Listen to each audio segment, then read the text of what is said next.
Não, Né? ainda não, Vi. Ué? Agora sim. Ah, tá. Foi dar uma voltinha antes de compartilhar. Só Eu não está em vou. tela de apresentação. É. A hora que vocês quiserem, vocês podem interromper. Nem sempre eu vou ver a mãozinha levantada, tá? Mas hoje eu resolvi fazer uma homenagem ao nosso Kardec, né? Que a gente sabe que dia 3 de outubro foi o aniversário dele, né? E eu peguei uma parte do Kardec que eu não sei se vocês conhecem, mas é muito interessante, do começo ao fim, um livro que ele escreveu em 1862 sobre as viagens que ele fez do Espiritismo. Então, nessa publicação, a gente percebe muito bem como é o homem Kardec, né? Não só o editor das obras que a gente já conhece, mas o homem, como ele reagia nas controvérsias, como é que era seu coração. E eu queria mostrar para vocês, antes da gente começar, que quando ele vai fazer essa viagem, na verdade ele foi primeiro em 1860, né? Mas ele fez a outra viagem em 61, em 62, então ficou 1862. Ele já tinha lançado o Livro dos Espíritos, a Instrução Prática sobre as Manifestações Espíritas, a Revista Espírita, o que é o Espiritismo, a segunda edição do Livro dos Espíritos, aquela mais aumentada, né?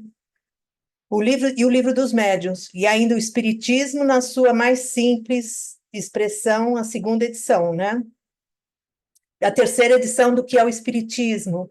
Ele já estava, assim, a pleno vapor como editor, e já estavam estabelecidas as premissas da ciência e da filosofia espírita, né? A imortalidade da alma, a existência do mundo invisível, não só a existência, como a sua atuação também no mundo dos encarnados. E vamos deixar claro também que ainda não tinha aqui o Evangelho segundo o Espiritismo, tá? Que vai surgir em 1864, mas a gente já percebe nessa viagem do Kardec o quanto ele estava preocupado também com a parte moral. A parte do fenômeno para ele já estava mais consolidada, e ele começa a fazer esses discursos pensando nas consequências morais do espiritismo, né? Eu não fiz slides, porque eu acho interessante a gente ver direto na obra, sabe? Talvez a gente até tenha que se sacrificar um pouco, porque, na verdade, é uma obra que tem vários discursos, são 3 discursos, né? Mas eu peguei só a parte da apresentação do Kardec, tá? Então, o livro chama Viagem Espírita em 1862, né? É o relato da viagem realizada. Deixa eu tirar aqui, peraí.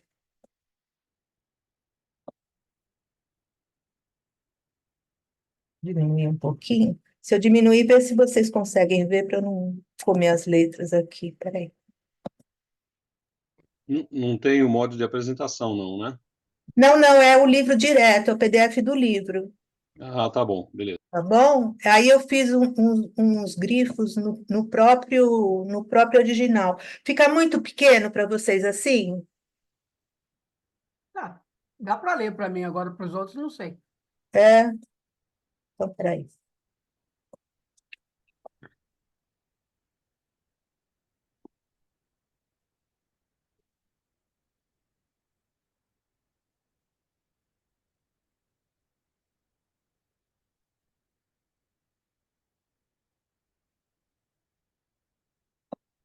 Bom, então ele vai dizer, né, que ele vai fazer um relato nessa obra, e nós vamos ver que 1862 para hoje é incrível a autenticidade do Kardec, a segurança que ele tem e a visão que ele tinha do espiritismo como da filosofia espírita como algo que realmente não ia parar de crescer, né? E que iria ser praticado ou aceito por toda a humanidade de uma forma universal. Lembrando sempre que ainda não tinha o Evangelho segundo o Espiritismo, tá? Ele só tinha o Livro dos Espíritos e o Livro dos Médiuns. Bom, ele levou, essa viagem ele fez em mais de 20 cidades, ele presidiu aproximadamente 50 reuniões, tá? E ele tinha a finalidade de avaliar a situação em que se encontrava a doutrina espírita e levar ao conhecimento geral as orientações necessárias aos organizadores dos diferentes centros. Então, a gente percebe assim, né, 1857 foi o Livro dos Espíritos, 1855 ele começou a ter contato com as mesas girantes, era tudo ainda com muito frescor e, ao mesmo tempo, com muita produção já, o quanto que ele já havia produzido em 5, 6 anos, né? Então, são 3 discursos que ele pronuncia, né? E ele tem considerações sobre a conduta dos espíritas e as atividades dos grupos e os temas que envolvem, ele chama de adeptos, tá? O ser espírita, né? Na noite de 19 de setembro de 1860, Kardec é recebido no Centro Espírita de Brotteaux, o único existente em Lyon. A gente sabe que Kardec nasceu em Lyon, né? À porta esperam-no o senhor de Joux, operário, chefe de oficina, e sua esposa. Este é, na história, o primeiro encontro dos dirigentes espíritas. É muito. A gente precisa prestar atenção em alguns detalhes que a gente vai ver mais para frente, mas, por exemplo, quem recebe o Kardec é um operário, não é ninguém da classe da nobreza ou coisa parecida, né?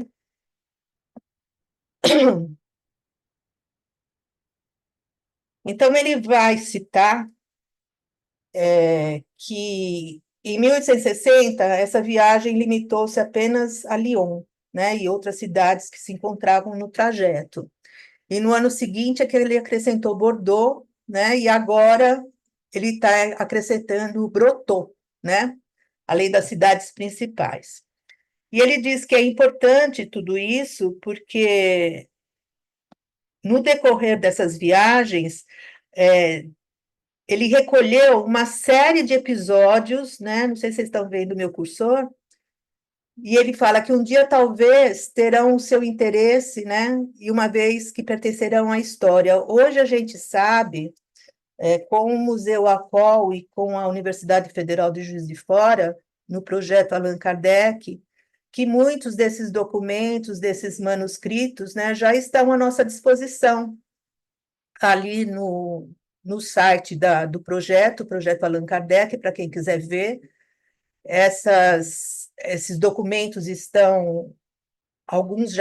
vários já estão traduzidos, mas ainda falta muita coisa, mas a gente percebe que, graças a Deus, os pesquisadores estão conseguindo, de uma forma ou de outra, identificar a história real do Espiritismo através das correspondências de Kardec, né? Bom, e o mais importante que ele começa, ele fala que os verdadeiros espíritas apreciarão essa iniciativa, né? E que ele sabe que ele vai atender esses espíritas porque eles não estão à cata de motivos para diversão, né? Eram espíritas sérios. Além disso, nessa narrativa, o nosso amor próprio estará muitas vezes posto em jogo, a gente vai vendo o homem Kardec aqui, né? E esse é um motivo preponderante para o retraimento de nossa parte. Esta ainda a razão que nos impede de publicar os numerosos discursos que nos foram dedicados e que guardamos como preciosas recordações. O que não poderíamos deixar de consignar sem correr o risco de passar por ingrato é o acolhimento tão benevolente e tão simpático que recebemos. E que só ele, o acolhimento, bastaria para nos recompensar de todas as fadigas. Muito amoroso Kardec aqui, agradecido, né? E ele agradece uma série de pessoas, nominalmente, né? E ele diz que essa acolhida poderia realmente ser para enchê-lo de orgulho, né? Se ele não considerasse que essas demonstrações se endereçam bem menos a ele como pessoa, né? Ele sempre coloca o espiritismo acima. Essas homenagens, essa recepção, não seriam para ele, Kardec, porque ele se coloca como um simples editor, ele vai colocar mais para frente, né? E ele acha interessante, mas ele não tem nem orgulho nem vaidade pessoal, né?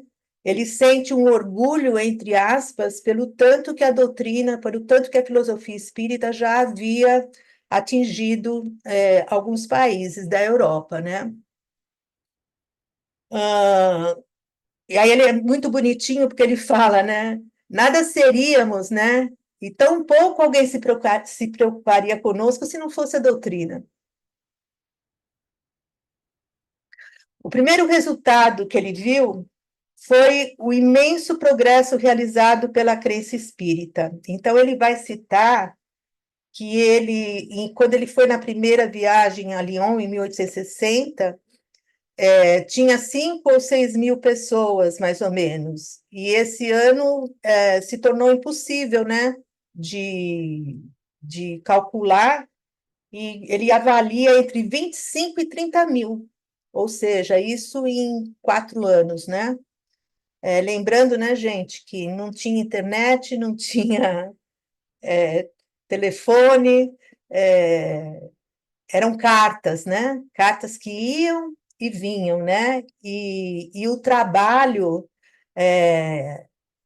desse pessoal, desses pioneiros, né? Que começaram realmente a divulgar a nova filosofia. Então, ele diz o seguinte, que um outro fato que eles devem verificar, eu grifei em amarelo, mas se vocês quiserem acompanhar a leitura toda, rapidinho, dá para ler também, tá? Eu coloquei só as partes que eu achei mais interessantes, talvez até vocês achem outras aí no meio. Em uma inumerável quantidade de localidades onde o espiritismo era desconhecido, ele penetrou graças às pregações que lhe são contrárias.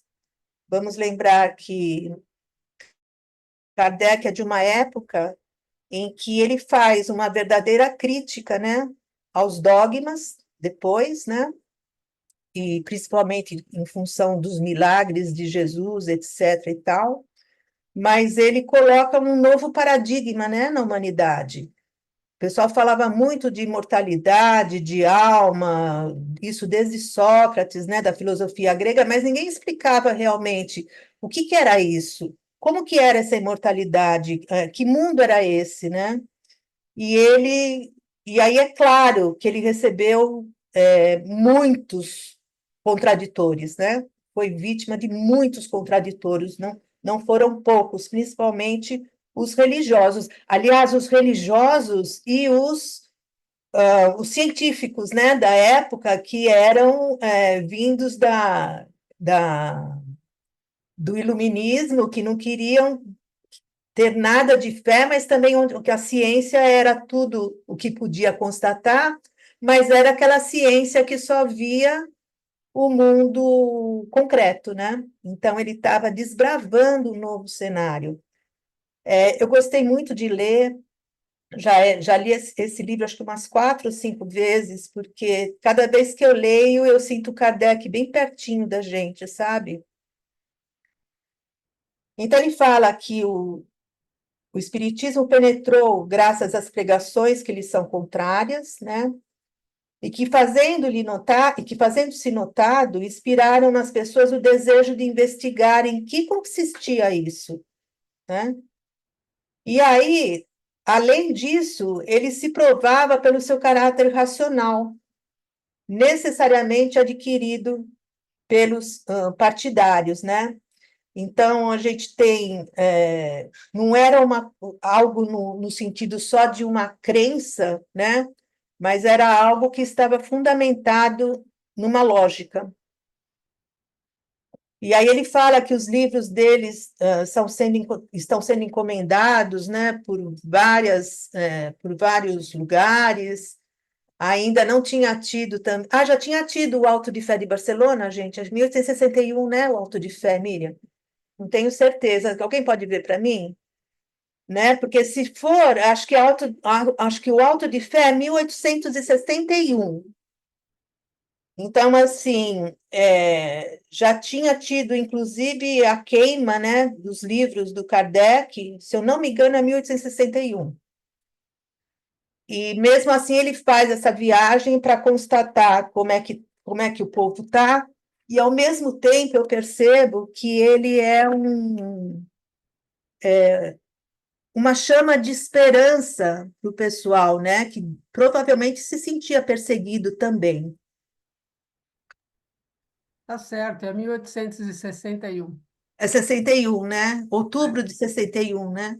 Isso. Então, quando ele vai fazer, Aliás, quando ele fez a primeira viagem em 1860, então, não 9 de tinha, outubro, daqui 2 dias. é, em 1860 não tinha tido o Auto de Fé. Mas quando ele volta, que ele fala que o público se multiplicou, provavelmente em função dos adversários e do tanto de perseguição, né, que houve, inclusive com o Ato de Fé de Barcelona, que ficou famoso, né? É uma constante o fato de que, por toda parte, a propagação das ideias espíritas se desenvolveu em razão dos ataques. E para que uma ideia se difunda por tal processo, é preciso que ela satisfaça e que as pessoas a julguem mais racional do que aquela que se lhe opõe. Ou seja, ele estava lutando ali, né, procurando mostrar a lógica dessa nova doutrina. E aí a gente vai percebendo nessas falas do Kardec por que, né, o Livro dos Espíritos tem tanta introdução, tanta conclusão, porque quando ele vai lançar o Evangelho, ele vai falar sobre o método, né, que foi utilizado, porque realmente ele não queria, ele queria dar um pacote mais ou menos fechado para esses contraditores, né? Que levassem ao raciocínio e que não fosse uma balela. Então, ele fala que um dos resultados foi constatar, né, que a progressão ascendente está longe de ser uniforme, isso eu achei muito importante também. Ou seja, enquanto algumas cidades progrediam mais, né, outras progrediam menos, como é o normal das ideias, né? E ele fala, se há localidades onde a ideia espírita parece germinar à medida que semeamos, outras há em contraposição, onde ela penetra mais dificilmente, por motivo de causas locais, devidas ao caráter de seus habitantes e, sobretudo, à natureza de suas ocupações. Isso eu achei muito interessante também, porque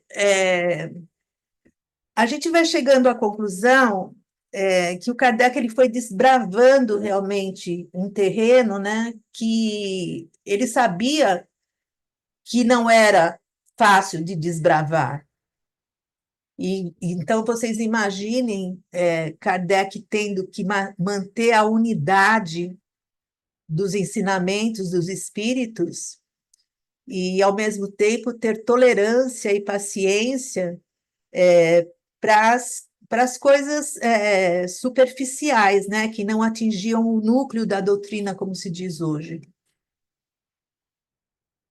E ele fala que, achei muito interessante também isso, que nos lugares em que ela penetrou mais facilmente, os espíritas realizam seus estudos individualmente, tá? Porque aí as raízes já se firmaram, e cedo ou tarde apresentarão seus rebentos, tal como se tem visto ocorrer hoje em dia nas cidades onde os espíritas já são mais numerosos. Ele tinha consciência que não era uma pregação, né? Que o espiritismo não era pregação, você chegar a pregar e convencer todo mundo, era uma questão de foro íntimo. Por toda a parte, a ideia espírita começa a ser difundida, partindo das classes mais esclarecidas ou de mediana cultura. Em nenhum lugar ascende das classes mais incultas. Da classe média, ela se estende às mais altas e mais baixas na escala social. Em muitas cidades, os grupos de estudo são constituídos quase que exclusivamente por membros dos tribunais, pela magistratura e o funcionalismo.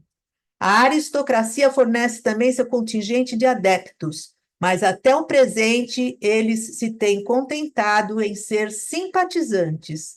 E na França, pelo menos, poucos se reúnem. A gente faz um retrato, né, social da época.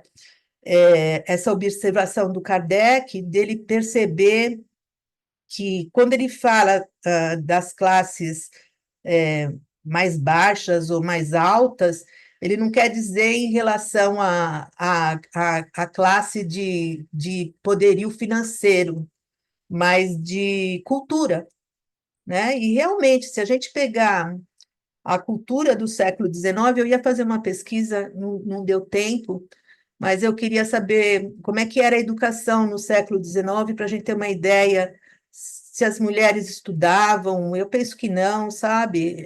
Porque se havia aquelas brincadeiras nos salões tão fúteis, né?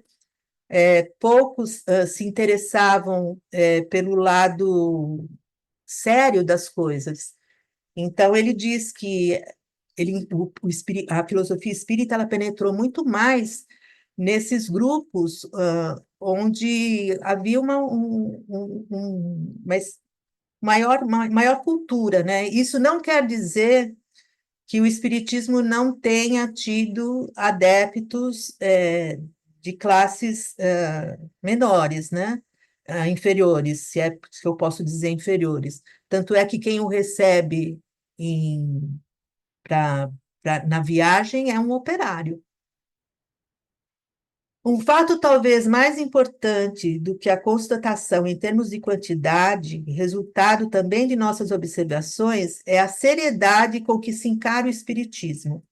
Nesse livro, gente, nós vamos ver, por exemplo, além desses discursos, que não vai dar tempo, obviamente, de a gente passar por eles, mas é só uma pincelada para quem estiver interessado observar. O Kardec fala várias coisas sobre essas dúvidas que nós temos. Se o Espiritismo surgiu, por que o Espiritismo surgiu nas classes mais cultas, por que a filosofia é que iria prevalecer e por aí vai.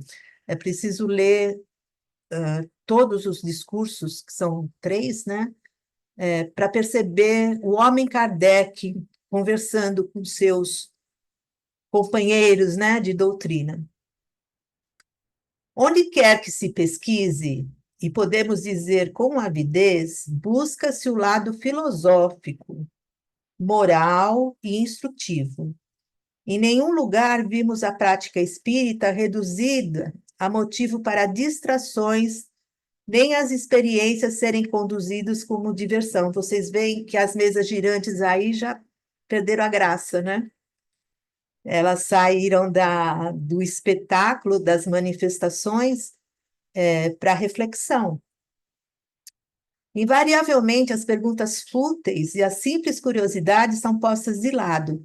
Em sua maioria, os grupos são muito bem dirigidos, alguns mesmo de forma notável, com o emprego pleno dos verdadeiros princípios da ciência espírita. Gente, tinha 5 anos e o pessoal já era fiel aos princípios, né? Hoje, passados quase 200 anos, a gente ainda fica tropeçando, né, em alguns princípios que são pressupostos da doutrina. Sem eles, não dá para se seguir em frente, o edifício cai, né? Então, ele diz que os propósitos são idênticos aos que norteiam a Sociedade de Paris, os propósitos desses grupos que ele visitou, né? E eles não têm outra bandeira senão os princípios ensinados em O Livro dos Espíritos.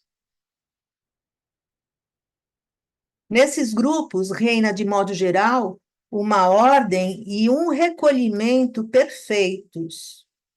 Vimos alguns em Lyon e Bordeaux, que reúnem habitualmente 100, 200 pessoas e onde a atitude geral é tão diferente quanto seria dentro de uma igreja. Foi em Lyon que tivemos a reunião geral mais importante. Compunha-se de mais de 600 delegados de diferentes grupos e tudo transcorreu de forma admirável. Grande Kardec, né? E ele fala que nenhuma das localidades as reuniões sofreram a mais leve restrição. Isso porque, como havia sido perseguido pelo clero, né, já estava sendo perseguido, ele diz que essas reuniões foram realizadas sem ter perseguição de polícia ou coisa parecida, né? Os médios igualmente se multiplicam. Isso aqui eu achei interessante, porque é engraçado, né? Ele vê essa quantidade de médios se multiplicarem naquela época, e ele fala que há poucos centros que não contam com vários deles, era uma coisa comum, e hoje, nossa, o médium, né?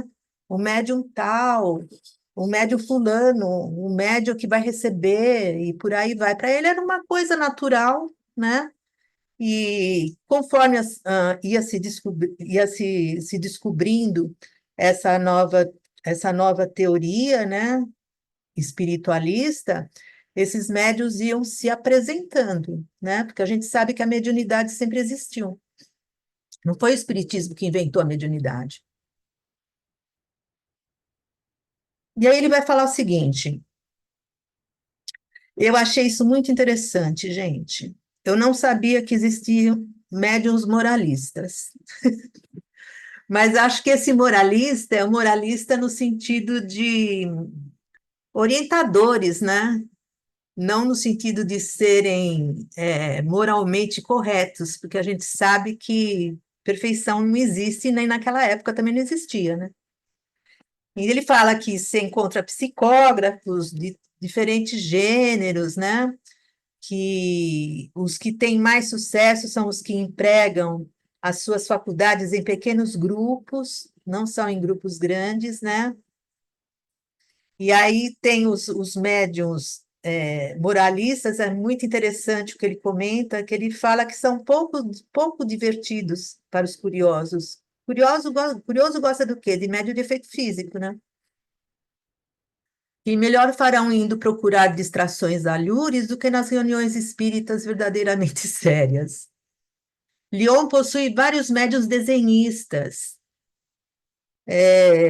videntes, psicógrafos, né? Tanto para dissertações espontâneas quanto para evocação. Ou seja, Kardec trombava com médium em tudo quanto é lugar, né? Era a coisa mais comum, né? E aí ele fala: vimos um médium mecânico, que podemos considerar excepcional. Trata-se de uma senhora que redige longas e formosas comunicações enquanto lê o jornal ou conversa com os presentes. E isso sem nunca olhar para sua própria mão. Sucede muitas vezes que, distraída, ela não se apercebe de que a comunicação chegou ao fim. Os médiuns iletrados, aí já vem o contrário, né, que a gente pensa que o espiritismo era para a elite apenas, né? Os médiuns iletrados são numerosos e muitos há que psicografam sem jamais terem aprendido a escrever.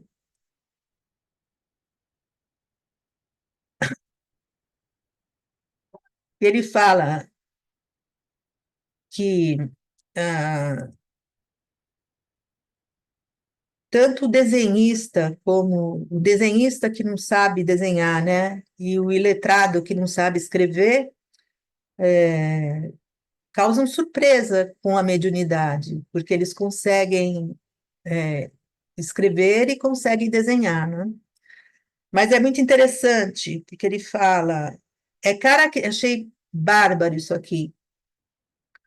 O que é característico é a evidente diminuição dos médios de efeitos físicos, à medida que se multiplicam os médios de efeitos intelectuais. É que, como os espíritos afirmam, a fase da curiosidade já passou, e já vivemos um segundo período da filosofia. O terceiro, que começará em pouco, será o da aplicação à reforma à humanidade.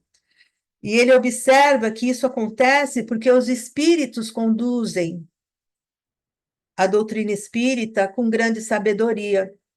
Eles primeiro despertaram a atenção, né, para uma nova ordem de fenômenos, tendo, obviamente, mais médiuns de efeitos físicos, né? E conforme isso foi se tornando comum e a exigência começou a ser maior quanto às explicações, ele começa a diminuir o plano espiritual mesmo, né? Comanda essa diminuição dos médiuns de efeitos físicos para aumentando os médiuns de efeitos intelectuais, né? Hoje a gente se pergunta, né? Nossa, antes tinha materialização, tinha isso, tinha aquilo, né? Por que que hoje não tem mais efeito físico? Tem, né? Deve ter muito lugar que tem, mas uma das explicações a gente pode ter aqui, né? Porque a doutrina não veio para mostrar o fenômeno, né? Ela veio para despertar a explicação a curiosidade, alcançar o desentorpecer toda a gente, ao passo que, se tivessem apresentado de início uma filosofia abstrata, não alcançariam ser compreendidos senão por um pequeno número, com o agravante de que a origem dessa filosofia teria sido dificilmente admitida. Optando por um processo gradativo, os espíritos, né? Por um processo gradativo, mostraram o que podiam realizar. Todavia, como em definitivo, as consequências morais constituíam sua finalidade essencial e deram às manifestações seu aspecto normal de seriedade quando julgaram suficiente o número de pessoas dispostas a ouvi-los, pouco se inquietando com os recalcitrantes. Gente, é muito interessante, porque é aquela história da sintonia também, né? Os espíritos sérios não vão a reuniões frívolas. E o início do espiritismo com as mesas girantes precisava de médiuns para fazer as mesas girarem.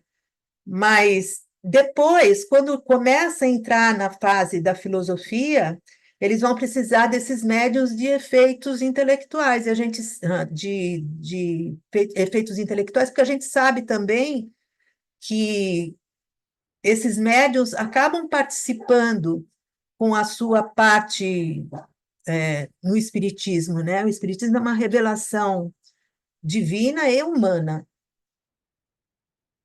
Tem a nossa parte, né? Quando a ciência espírita estiver solidamente constituída e escoimada de todas as interpretações sistemáticas e errôneas que caem a cada dia ante o exame sério, eles se ocuparão, eles os espíritos, de estabelecê-la em âmbito universal. Para isso, empregando poderosos meios. Aí eu pergunto, né? Quais serão esses meios? quais serão esses meios, né? Hoje a gente tem a parte da comunicação virtual, eu não tenho dúvida que é um meio primoroso de se divulgar o espiritismo, mas vocês imaginam se aparecessem todas essas lives, todas essas entrevistas, esses conteúdos virtuais na época de Kardec, o pessoal não ia ter parâmetro para separar, né? Hoje a gente percebe que se isso a gente já consegue com mais facilidade, é porque também nós também crescemos e temos condições de avaliar. Se não tem, tem que correr atrás para aprender a avaliar, para não aceitar tudo que está sendo posto, né? Enquanto esperam os espíritos, eles semeiam a ideia por todo mundo, a fim de que, quando o momento estiver chegado, ela encontre por toda parte o terreno preparado, e saberão bem como superar todos os entraves, pois o que podem contra eles e contra a vontade de Deus os obstáculos humanos. É muito lindo porque nós vamos percebendo que o Kardec enche o nosso coração de certezas, né, e de esperanças, que a gente não está remando contra a maré sozinhos, porque às vezes dá a impressão que a gente está contra a maré, né? Tá todo mundo, a manada está indo tudo para um lado, a gente está indo do outro. Essa caminhada racional e prudente se revela em tudo, mesmo nos mais sutis ensinamentos que geralmente proporcionam, de acordo com o tempo, os lugares e os hábitos dos homens. Aqui eu faço um parênteses. A vinda do Evangelho em 1864. A gente esteve, a Miriam e a Eliane também esteve recentemente no encontro da Liga dos Pesquisadores Espíritas, onde foram analisados os 160 anos do Evangelho segundo o Espiritismo. E a gente percebe que houve um planejamento para o Kardec lançar o Evangelho na época certa, quando já estavam consolidadas, né, as bases do Espiritismo. Senão, tanto é que o que os pesquisadores defenderam é que, de uma forma geral, o Evangelho não poderia ser o primeiro livro a ser lido. Porque se você não tem as bases da filosofia espírita e as bases do fenômeno através do livro dos médiuns, sobre mediunidade, sobre obsessão, etc. e tal, sobre fluidos, você não vai entender o que o Kardec está explicando no Evangelho. Então, eu achei muito interessante isso. Teve um pesquisador, eu divido com vocês, que ele expôs sobre a hermenêutica espírita para se interpretar o Evangelho. E aí foi muito interessante porque ele mostrou que o Evangelho, se não for interpretado sob as luzes das premissas espíritas, ele vai continuar ininteligível. E aí ele propõe que o Evangelho não seja o primeiro livro a ser lido, a ser estudado. Ou seja, que comecemos pelo livro dos Espíritos, o que é o Espiritismo, o livro dos Médiuns, para depois entender a interpretação da parte moral que o Kardec faz, né? Alguém quer falar alguma coisa? Não?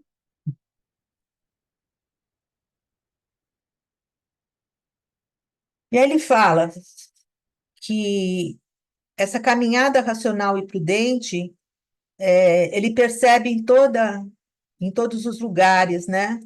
E que a gente sabe que a própria evolução da humanidade, do pensamento humano, é assim, uma luz muito forte ofusca. Então, as coisas vêm aos poucos nessa história da humanidade, assim como o Espiritismo também não é nada fora dessa história, também vai fazer o mesmo trilhar, né? Quem quer que acompanhe o progresso da ciência espírita reconhecerá que ela cresce em importância à medida que penetra os mais profundos mistérios. O Espiritismo discute hoje em dia ideias das quais não se duvidava há alguns anos. E ele não disse ainda a última palavra, pois que reserva muitas outras revelações.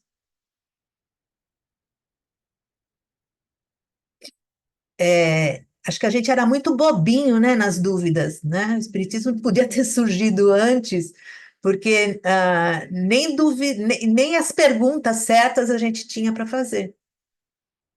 Isso foi um amadurecimento do próprio ser e da própria teoria do conhecimento. Pudemos constatar essa marcha progressiva de ensino pela natureza das comunicações obtidas nos diferentes grupos que visitamos e que comparamos com outras anteriormente recebidas. Olha que interessante. Elas não se distinguem apenas por sua extensão, sua amplitude de vistas, facilidade de obtenção e alta moralidade, mas, acima de tudo, pela natureza das ideias discutidas. Conforme ele vai desenvolvendo a doutrina, as ideias vão crescendo e as dúvidas também vão se tornando mais complicadas. E aí os espíritos vão dando as respostas conforme as nossas dúvidas vão chegando.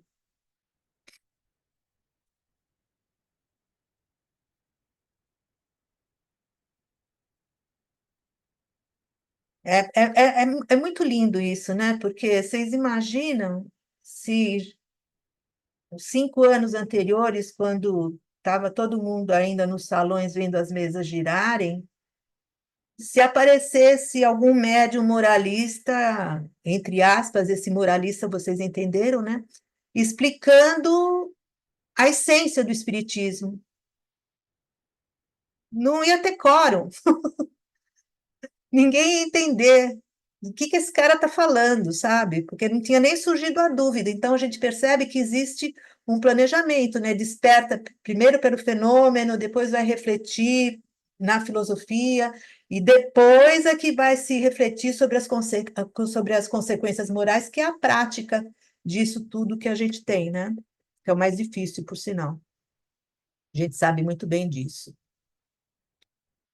E ele fala também que essa natureza das ideias discutidas que vão se melhorando, elas dependem também dos médiuns. Achei muito interessante isso, não vem do nada, né? Os médiuns também colaboram para isso, porém não exclusivamente. Aí ele fala, ele dá aquela ideia aquela comparação do instrumento, né? Que não adianta você ter um bom instrumento se você não tem um bom músico. Ou seja, ele admite a interferência do médium nas comunicações, né? É aquela história, quanto mais o médium estiver habilitado a receber essas ideias novas para serem discutidas, mais fácil para eles transmitirem. Vocês concordam?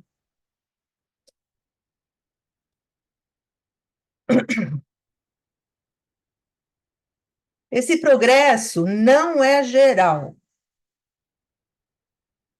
A abstração feita dos médios, nós os constatamos em relação ao caráter dos grupos.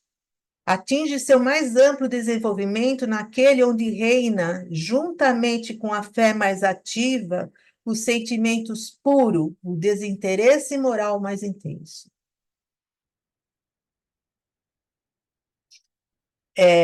Ele fala do desinteresse moral mais intenso, vamos entender isso aqui, o que representa, porque o desinteresse material a gente não precisa nem falar, né? O desinteresse material está implícito na doutrina espírita, se a bandeira é a caridade e a fraternidade. Os espíritas sabem muito bem em quem depositar sua confiança, relativamente a problemas que não podem ser compreendidos por toda a gente. Naqueles em que esbarram com condições menos elevadas, o ensino é bom, sempre moral, porém restrito, mas geralmente a banalidades.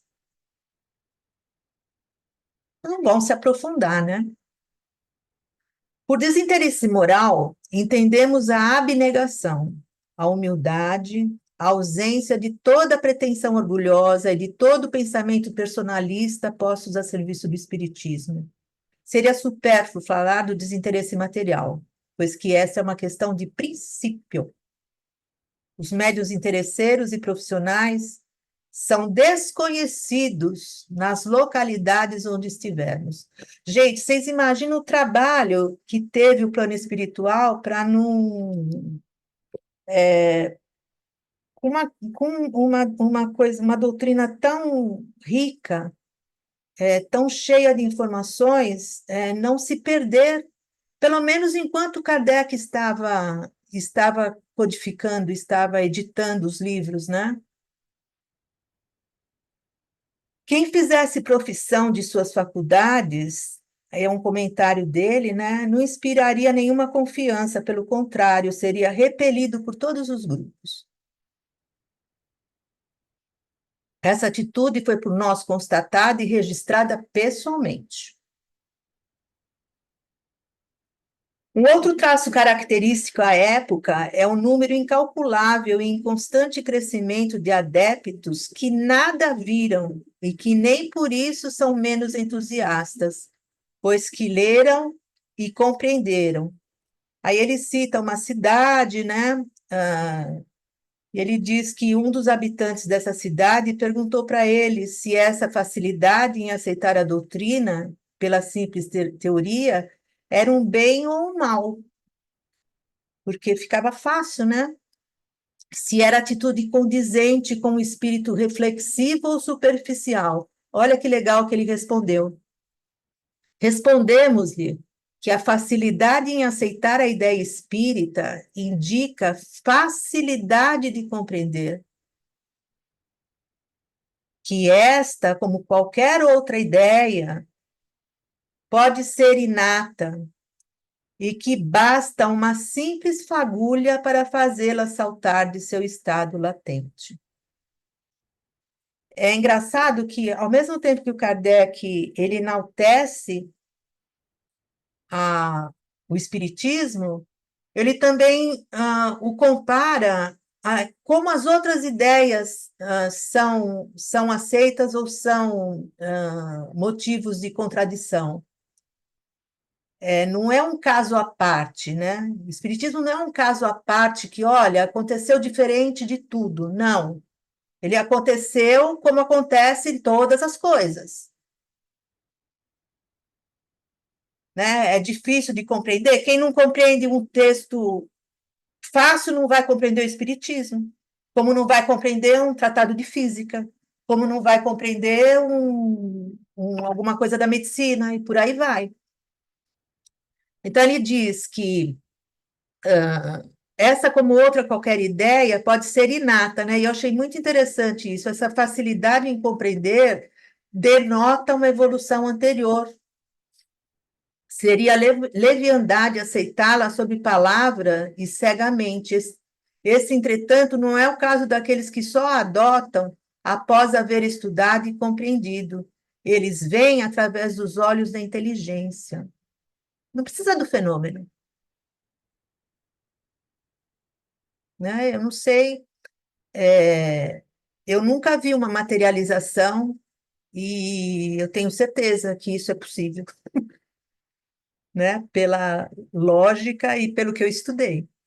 Né? E também não me faz diferença ver ou não ver. Não me deixa mais espírita ou menos espírita.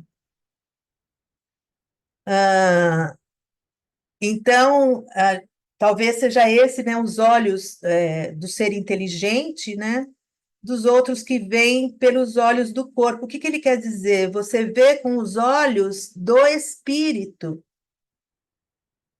né? E a gente não sabe qual que é o olhar do espírito, porque esse olhar do espírito vai depender da sua história, da sua tarefa, das coisas que ele já acumulou, né? Eu lembro que eu li o Evangelho, acho que foi a semana passada, que diz que a incredulidade é uma prova. Eu achei muito interessante, porque o incrédulo, ele sofre muito, né? E aqui ele está colocando a facilidade em compreender, né? Não é nem em crer. Esse, entretanto, não é o cara. Eles veem através dos olhos da inteligência. Vamos para frente.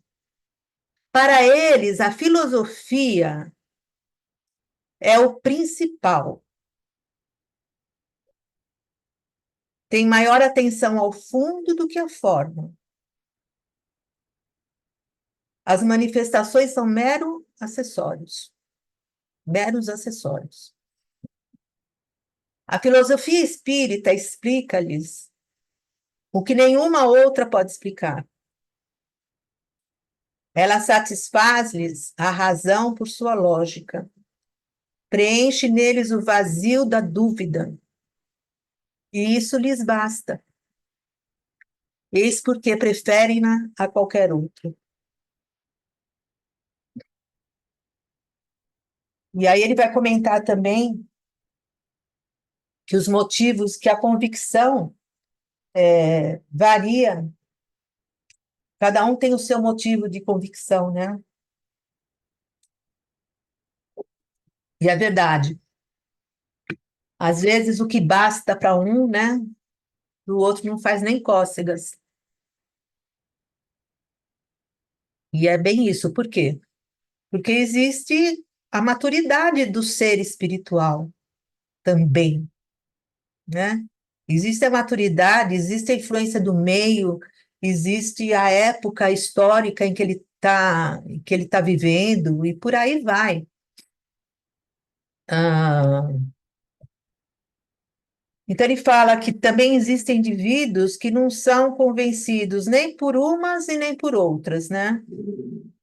Em todo caso, pouco se pode esperar daqueles que dizem só acreditarei se me. Ai, isso aqui é bárbaro, gente. Olha, presta atenção. Pouco se pode esperar daqueles que dizem só acreditarei se me fizerem assistir a tal ou tal coisa. E nada dos que julgam indigno de si mesmos estudar e observar. Quanto aos que afirmam, isso aqui é muito legal. Quanto aos que afirmam, ainda que eu veja, não acreditarei, pois sei que é impossível, é de todo inútil mencioná-los, e mais inútil ainda perder seu tempo.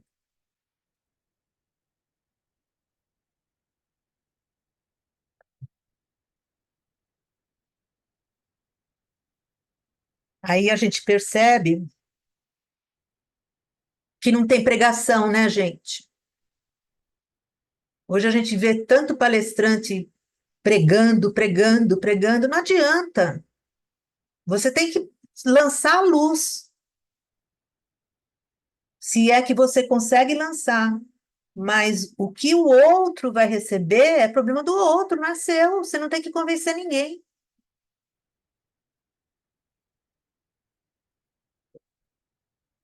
Já é muito, sem dúvida, crer, mas a crença apenas também não é suficiente. Se ela não oferece resultados, se ela não oferece resultados, e isso, infelizmente, tem ocorrido em muitos casos. Olha que legal. Não basta crer também, né? Faço referência àqueles para os quais o Espiritismo não passa de um fato, de uma bela teoria, uma letra morta, que nada produz na estrutura íntima dessas pessoas. Não há nenhuma transformação, nem em seu caráter, nem em seus hábitos. Mas ao lado dos espíritas, simplesmente crentes ou simpáticos à ideia, há os espíritas de coração. O que nós somos? Nós somos espíritas crentes, estudiosos ou espíritas de coração? Somos todos esses. Não é? É sim, Tem para todo mundo, né, Mi? tem para todo mundo. Tem gosto para todo mundo aqui. É muito legal, né? Porque Gostou realmente de Kardec, tem que realmente espíritas, ele tem não espíritas pregava. que simplesmente simpatizam com a ideia, Sim, né? sim. e outros que são espíritas do coração, ou seja, não estudaram, mas, sabe, sentem que aquilo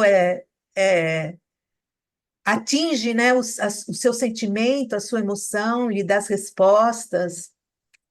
Faz bem, né?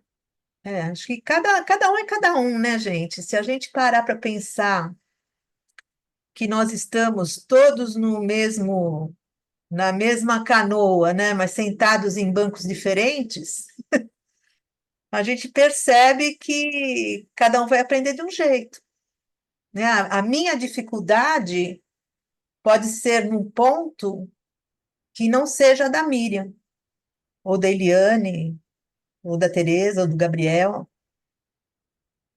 né? Por isso que a gente fala, não, não pode julgar. Por que que não pode julgar? Porque a gente não sabe qual que é a dificuldade do outro. Quando a gente julga, a gente coloca o nosso posicionamento, como se o nosso posicionamento fosse a balança, né? A balança correta para poder pesar o que está certo, o que está errado, o que é bom, o que é ruim, sabe? É impossível isso se nós estamos todos a caminho. Já é muito, sem dúvida, crer, mas a crença apenas não é suficiente, ela não oferece resultados, e aí ele vai falar dos espíritas de coração, né? E ele fala que ele se sente muito feliz de ter se deparado com esses espíritas de coração em grande número. Gente, não tinha evangelho segundo o espiritismo, e Kardec já estava com o coração derretido, hein? Vimos transformações que poderiam ser rotuladas de miraculosas. Recolhemos admiráveis exemplos de zelo, de abnegação e de devotamento, numerosos casos de caridade verdadeiramente evangélica, que poderíamos com justiça denominar os belos traços do Espiritismo. Vale aqui lembrar que as reuniões exclusivamente compostas de verdadeiros e sinceros espíritas, daqueles nos quais fala o coração, apresentam um aspecto muito especial. Todas as fisionomias refletem a franqueza e a cordialidade. Gente, não- é muito legal, né? Porque olha a sensibilidade do Kardec em perceber a expressão das pessoas. Não basta você só saber e colocar isso numa plateia, num auditório, numa casa espírita que seja, com o poder do saber.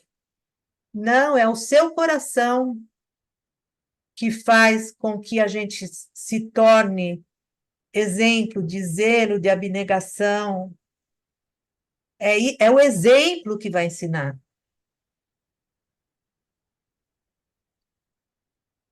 Né? E aí Eu a acho, gente. eu acho, eu acho sempre bonito essa tremenda confiança e certeza que ele tem. É demais, né? É muito grande. Ele tem as dúvidas naturais, que ele fez lá um monte de perguntas, mas ele era convicto de que esse é o caminho. Desde o primeiro momento que ele começou a estudar, ele tinha certeza de que aquilo era o caminho. E ele não esmorece, né? Ele vai crescendo cada vez mais.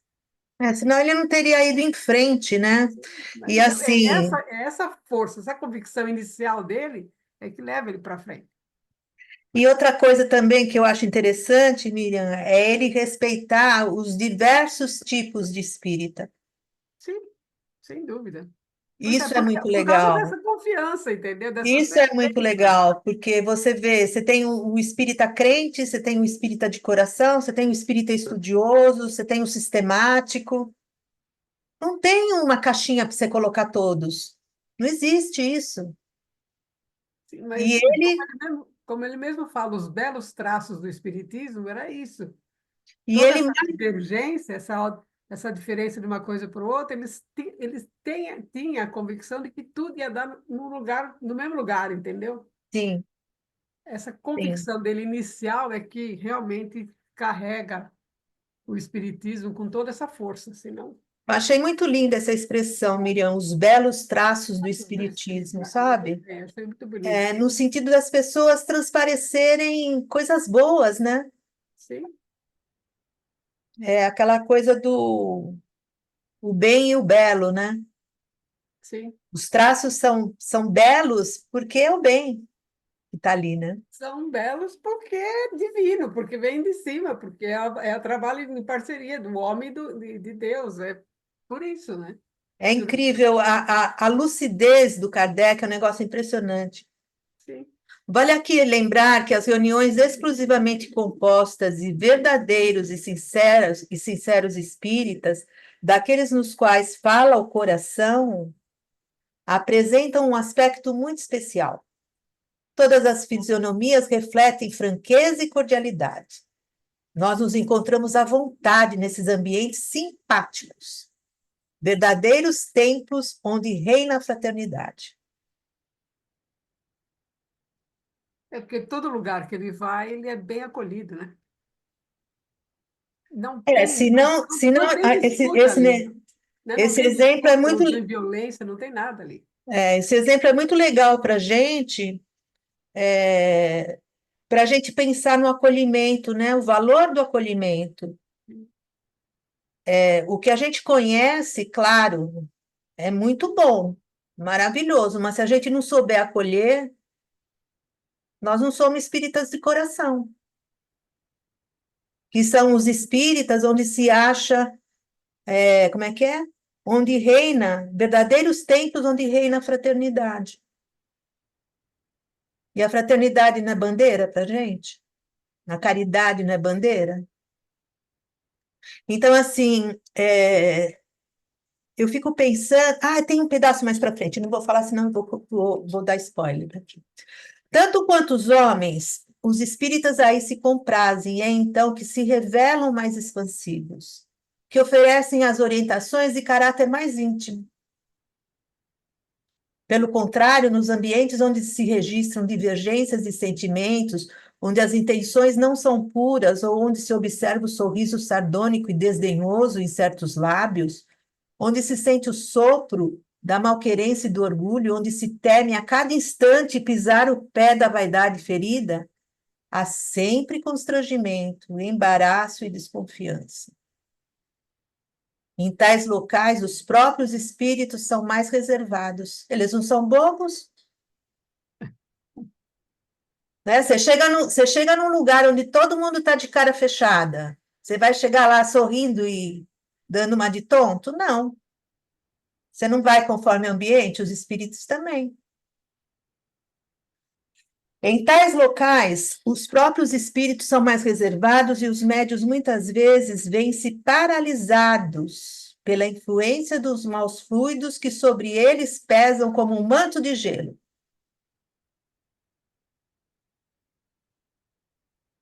Tivemos a aventura de assistir a numerosas reuniões que se enquadram na primeira categoria e registramos-las com grande alegria em nossos apontamentos como as mais agradáveis lembranças que guardamos de nossa viagem. É o amor, né, gente? É o sazon, é o amor. Reuniões dessa natureza se multiplicarão sem dúvida, à medida que a verdadeira finalidade do Espiritismo for mais bem compreendida.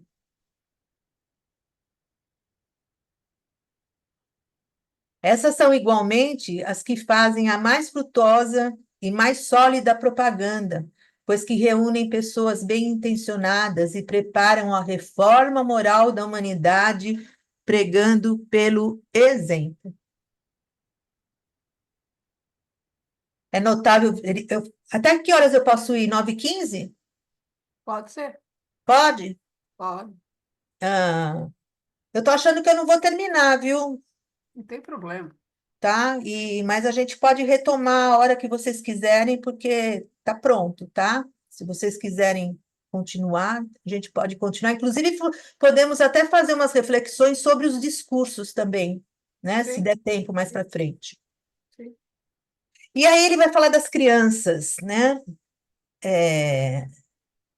E ele vai dizer que as crianças educadas nos princípios espíritas, elas adquirem uma capacidade precoce de raciocínio. Eu achei isso ótimo, porque ele diz que essas crianças de todas as idades, de todos os dois sexos, né, criam a convicção por ter a presença de seus avós, que estão ali ao seu lado e podem incessantemente vê-las. Impressiona-as bem mais vivamente do que o temor do diabo. Ou seja, é mais legal eu falar com o meu avô que morreu e identificar esse carinho, né, do que achar que o diabo vai se manifestar porque existe a mediunidade. É outro tipo de educação, né? Né? Eu lembrei aqui da, da Heloísa Pires, desse pessoal que tem infância mesmo no berço espírita, né? Sim. Crescem achando isso uma coisa natural, né? A gente é que complica. Ai, não, criança não pode ir no centro, não pode participar disso, tem que ser lugar especial para criança. Oi? Por que isso? Se a criança é um espírito que a gente não sabe qual que é a evolução. Tudo bem, você tem que adequar para a encarnação que ela está agora, né? Mas isso não impede que ela compreenda mais do que um adulto. Às vezes até melhor. Às vezes até melhor, é verdade. Bom, e aí ele fala, né, que, pelo contrário, essas crianças que participam das reuniões espíritas, elas acabam descrendo, né, do diabo, né, e não duvidam, né, dos testemunhos que têm todos os dias em família. Olha que legal. Há, pois, uma geração espírita que cresce e que vai incessantemente aumentando. Essas crianças, por sua vez, educarão seus filhos nos mesmos princípios. E, enquanto isso, os velhos preconceitos irão, de pouco em pouco, desaparecendo com as velhas gerações. Torna-se evidente que a ideia espírita será um dia a crença universal. Com certeza. E aí, né, a gente fala assim, nossa, mas o Kardec estava doido, né? Como é que o Kardec falava que ia ser crença universal, se o mundo está tão louco, se não sei o quê? Gente, a medida dos funerais. É uma geração nova chegando, né? Uma indo e a nossa responsabilidade, o que nós estamos deixando para essas novas gerações, para que elas possam, né, educar seus filhos nessa ideia também. Olha a nossa responsa aí, né? E aí, é claro, se você pensar, você educa seus filhos vão educar os deles, e isso numa progressão geométrica, um dia o Espiritismo será de crença universal. Sim. É como a minha filha falou outro dia, mãe, você já pensou que daqui 50 anos vai estar tudo diferente, as pessoas não vão ser as mesmas que estão aqui? E é verdade, né? É uma geração que... Vai estar sempre diferente, né? Hoje já é diferente, amanhã já é diferente de hoje, mas É. a gente não enxerga a diferença porque está muito próximo. Eu não sei se era o Herculano que falava isso, mas sobre o movimento espírita, como é que o movimento espírita poderia evoluir, eu não tenho certeza se foi o Herculano, eu vou procurar. E ele fala a medida dos funerais. É bem cara do Herculano, né? É? É bem Que eu não gosto de falar Herculano. porque eu não sei se é... Aí ele vai falar sobre a obsessão, né? E aí, só dando uma repassada, ele fala que são muito raros, bem raros os casos de obsessão, para quem já leu o livro dos médiuns. Ou sabe, identificar e aonde está pisando, né? Passa a ter mais conhecimento e se mantém mais vigilante. Você fica mais esperto, né? Aí ele fala da obsessão, e aí ele diz que ele foi em alguns grupos e que realmente percebia processo obsessivo em alguns médiuns, né? Mas que era preferível rejeitar tudo que era duvidoso, a correr risco de admitir o que seria mal. Os espíritos mentirosos, sentindo-se inúteis, terminam por se retirar. Fácil assim, né, gente? Também, Ai, eu estou com obsessão. Ai, esse meu obsessor não me deixa. Deixa ele, né? Uma hora ele se cansa. Está aqui, ó, Kardec falando, os espíritos mentirosos, sentindo-se inúteis, terminam por se retirar. A gente tem que pensar que eles são inteligentes, o- todos são inteligentes. Então, todos vão ter uma dedução lógica em cima do que enfrentarem. Você vai lá enganar, enganar, enganar, enganar, enganar. Uma hora você percebe que não está enganando mais, o que que você faz? você não encontra ressonância ou guarida, ele vai embora, né? É, Não encontra exato, alimento, ele vai embora. exato. Nossa, 21 e 18, vou só mais um pouquinho. E aí ele diz aquela velha frase, né? Que mais vale pecar por excesso de prudência do que por excesso de confiança. Ai, ai, ele vai falar sobre opinião.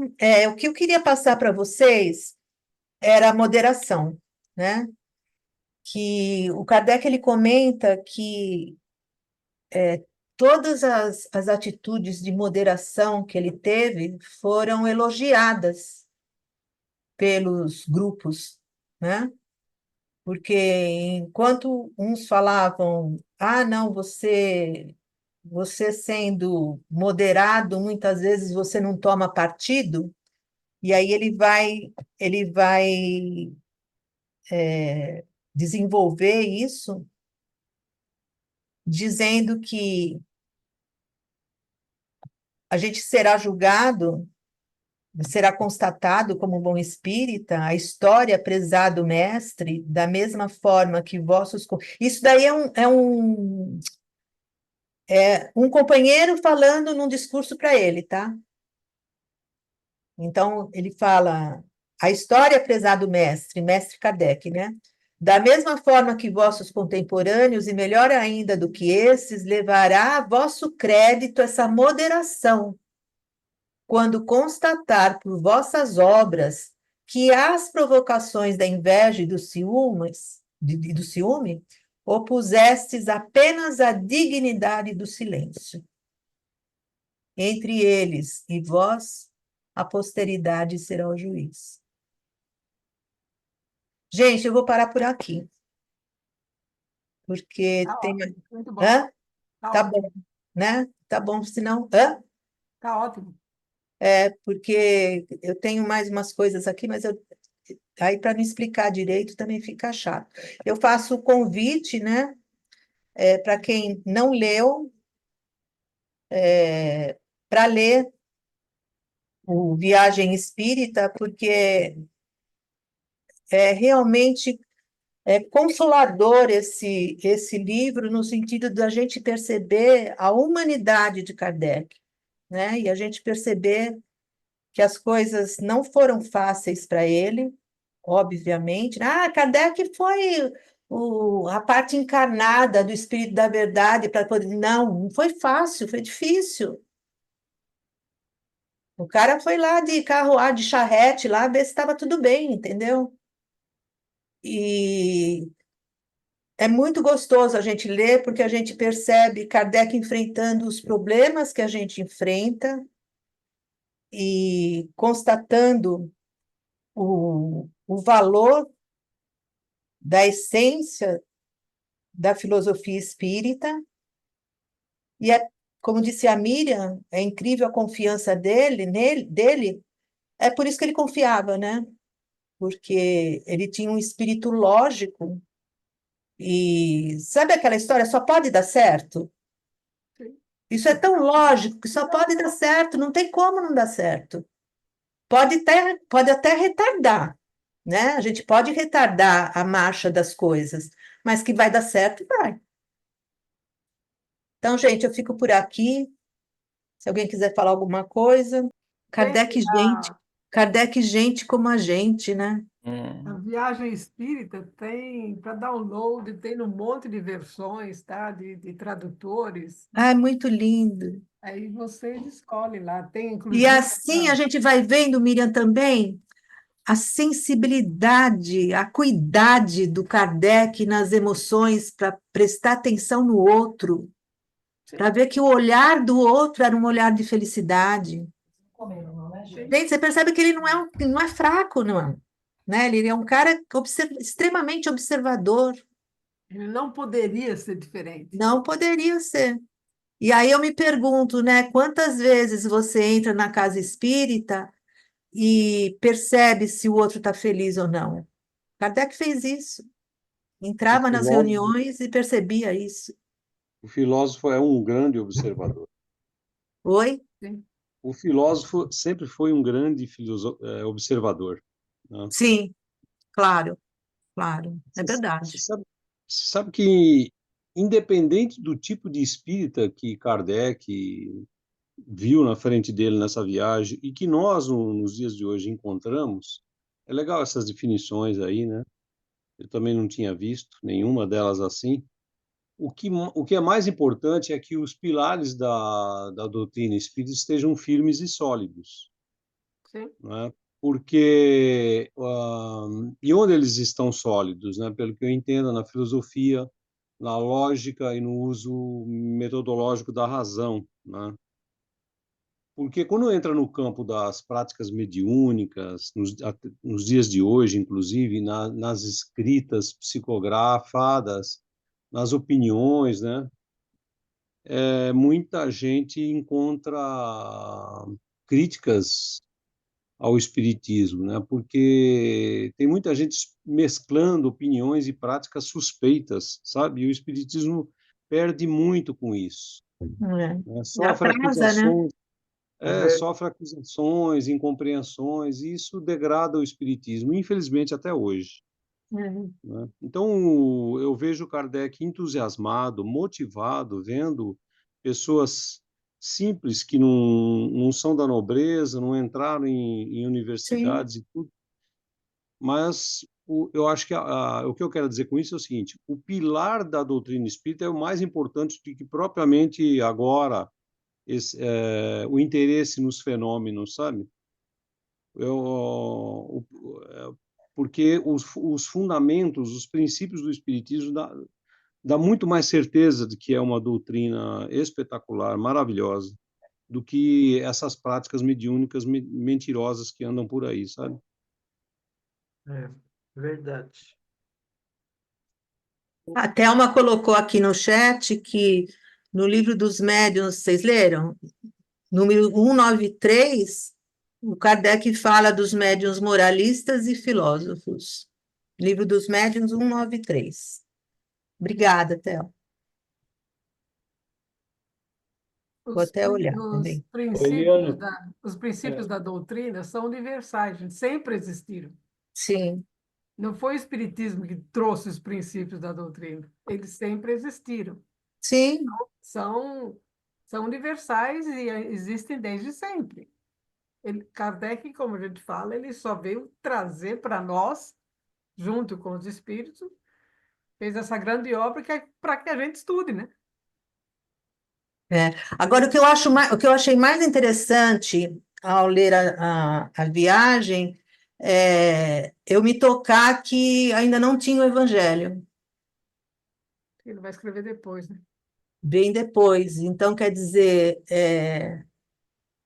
você percebe que realmente as bases deviam estar fincadas, né, para as vozes do céu, como diz na introdução do Evangelho, virem passar alguma coisa, né?